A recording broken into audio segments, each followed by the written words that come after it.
Okay, let's get a sense of where this cyclone is moving at the moment. Mrutyunjay Mahapatra, DGM of the Indian Meteorological Department, joins me. Appreciate your joining us. Dr. Mahapatra, thanks very much. It appears at the moment landfall expected around 11 a.m. tomorrow morning, now towards Bhadrak. Originally, it appeared to be further east. Am I correct that it is likely now to be centered around Bhadrak in Odisha, and West Bengal to that extent may be spared this time? Yeah, you are correct, Mr. Rajdeep. At present, it is a very severe cyclone storm. Yes, it is located about 180 kilometers east-southeast of Paradip and 250 kilometers southeast of Balasore. The wind speed at present is about 120 to 130 kilometers per hour, gusting to 145 kilometers per hour, and it is moving in north-northwest direction, and it will be reaching by tomorrow morning around 5:30. It will be reaching nearby to the Odisha coast, just 30 kilometers east of Dhamra port. It will reach in the early morning around 5:30. Thereafter, also it will continue to move north-northwestwards, and it will cross Odisha coast between Dhamra and Balasore as a very severe cyclone storm with wind speed of 155 to 165 kmph. So 155 to 165 kmph is the speeds that you're expecting tomorrow. Landfall expected around 11 a.m. in the morning.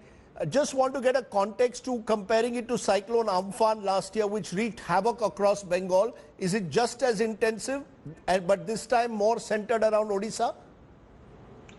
Yes, it is almost same as the intensity of Cyclone Amphan, but the wind speed may be about 10 to 15 kilometers less than that.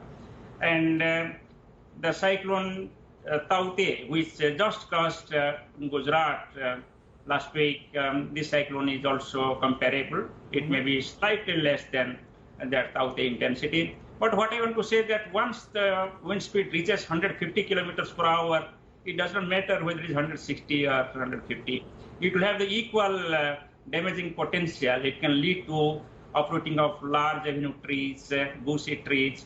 It can lead to large-scale damage to thatched houses, tin houses, asbestos houses, mud houses. It can also cause bending and uprooting of electric poles and telephone poles. It can cause the hoardings and display boards as the projectiles. It can move around. It can hit the vehicles, it can hit the houses, it can hit the people. So therefore, as we have seen in the recent cyclones, that could be large-scale damage.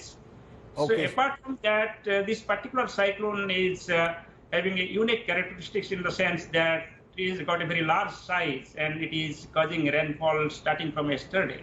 And today there is also continuing of rainfall over coastal Odisha, and squally winds have already started in West Bengal and Odisha coast. At present, wind speed is about 65 to 75 kilometers per hour, gusting to 85 kilometers per hour along Odisha West Bengal coast. Wind speed will gradually increase from midnight of today, especially the Jagatsinghpur, Kendrapada districts and Bhadrak districts. Wind speed will increase. It may touch about 90 to 100 kilometers per hour. And by early morning of tomorrow, this wind speed will be 155 to 165 kmph. And this wind speed will prevail up to Balasore and Midnapur districts like Kendrapada, Jagatsinghpur, Bhadrak and Balasore districts of Odisha and Midnapur districts, this high wind speed, and up to the afternoon or evening. Okay, so you've given us a sense, Mr. Mahapatra, of what lies ahead. Clearly the next 12 to 14 hours are critical. And as you said, wind speeds are going to be extremely intense. We are in super cyclone mode in a way at the moment, which is why we've got a lot of precautions and evacuations being taken. As always, Dr. Mahapatra, thank you very much. The IMD doing a great job in tracking the cyclone both last week along the west coast and now along the east coast of the country. In fact, we seem to have become a cyclone hub because, as you will just see across our screens, visuals of 4 tropical cyclones that have ravaged the country in just the space of the last year. The latest being Cyclone Yaas, that is set to make the landfall on Odisha shore tomorrow. But as we saw with Cyclone Taute last week on the west coast of the country, causing a lot of damage in Gujarat. Last year it was Cyclone Amphan in Bengal and Cyclone Nisarg on the west coast of the country. So both the Arabian Sea and the Bay of Bengal, the subject of cyclones. As the intensity and periodicity then of cyclones intensify